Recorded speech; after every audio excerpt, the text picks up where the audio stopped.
네, FOMC는 이렇게 끝났고요. 앞으로 또 우리가 어떤 이슈를 눈여겨봐야 될지 오늘 마켓 브리핑 시간에 짚어보겠습니다. 권중국 이베스트 투자증권 해외 주식 영업팀 주임과 전화 연결해 보겠습니다. 안녕하십니까? 네, 안녕하세요.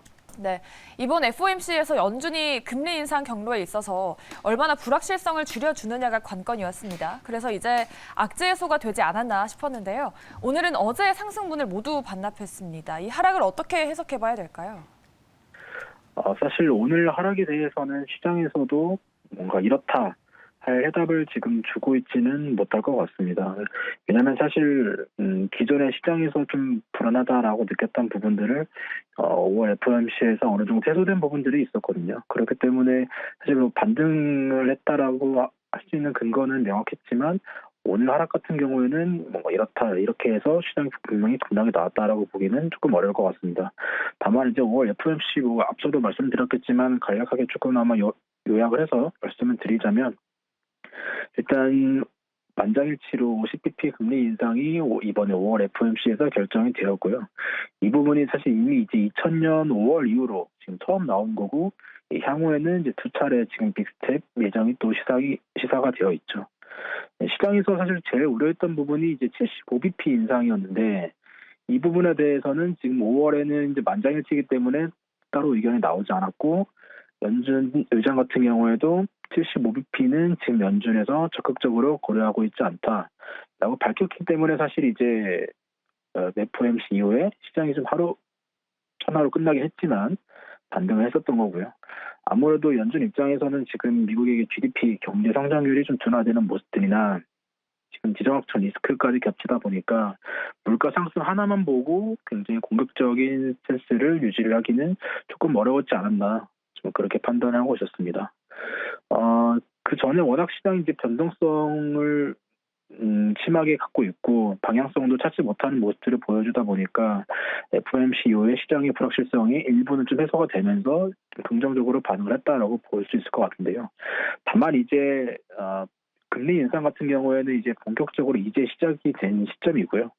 긴축 같은 경우에도 이제 시작이고 여전히 좀 불확실한 매크로 요인들 현재 진행 중이었던 그런 부분들도 FOMC를 통해서 다시 한번 확인할 수 있는 부분들이 있었기 때문에 바로 어제 같은 경우에도 결국 10년물 국채금리가 3.1%를 넘어섰고요. 지금 러시아 쪽에서도 뭐 국가 총동원령을 선포할 수 있다, 뭐 이런 가능성도 지금 제기가 되면서 지금 증시가 좀 하루 만에 좀 제자리를 돌아가지 않았나, 좀 그렇게 볼 수 있을 것 같습니다. 뭐 섹터로는 뭐 눈에 띄는 섹터를 조금 말씀을 드리게 되면 뭐 반도체 같은 경우에는 온세미컨덕터라든가 AMD 실적 나왔었는데 관련된 부분들이 반도체 기업들의 주가에 좀 같이 좀 움직이는 모습들을 보여주었고요. 반면에 조금 선방했었던 이어폰이 관련된 섹터 기업들은 조금 일부 좀 부진한 모습들 상대적으로 그런 모습들을 보이면서 시장은 여전히 좋지 못하지만 그 와중에서도 좀 종목별로 차별화되는 양상은 좀 이어지고 있다라고 볼 수 있을 것 같습니다. 네, 장기적으로 보면 경기가 침체에 빠질 가능성도 배제할 수 없다라는 말씀이신데 그럼 이 변동성을 투자 기회로 삼아볼 수 있는 전략 한번 짜볼까요?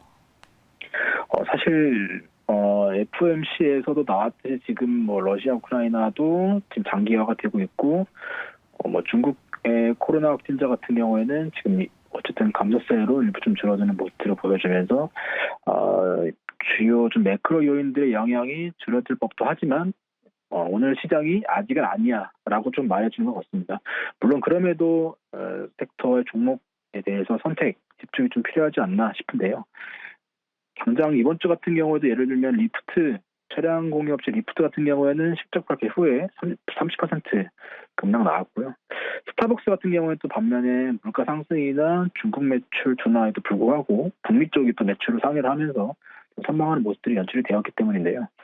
다음 주에 주요 일정 같은 경우 좀 소개를 해드리면 일단 5월 9일 날 팔란티어와 바이온테크의 실적 발표 예정이 되어 있고요. 5월 10일 날 또 이제 유니티, 로블록스, 메타버스 관련된 기업들이죠. 팬데믹 수혜로 주목을 받았었던 이제 피트니스 펠로톤, 그 다음에 비트코인 관련 코인베이스까지 실적 예정이 되어 있고요. 5월 11일 날 디즈니, 그 다음에 리비안의 실적이 예정이 되어 있습니다.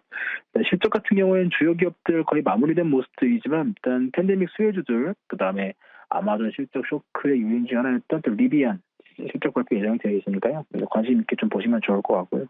그리고 특히 다음 주 5월 11일 날 지금 미국 소비자 물가지수 발표가 예정이 되어 있습니다. 여전히 시장이 인플레이션 우려를 갖고 있고 진행 중이기 때문에 또 물가 상승 관련된 데이터도 저희가 여전히 좀 지속적으로 관심 있게 보셔야 될 것 같습니다. 네. 불확실한 매크로적인 요인들보다는 어닝 시즌이기 때문에 섹터별 종목별 옥석 가리기가 필요한 시점인 것 같습니다. 오늘 마켓 브리핑 시간은 권중국 이베스트 투자증권 해외 주식 영업팀 주임과 함께했습니다.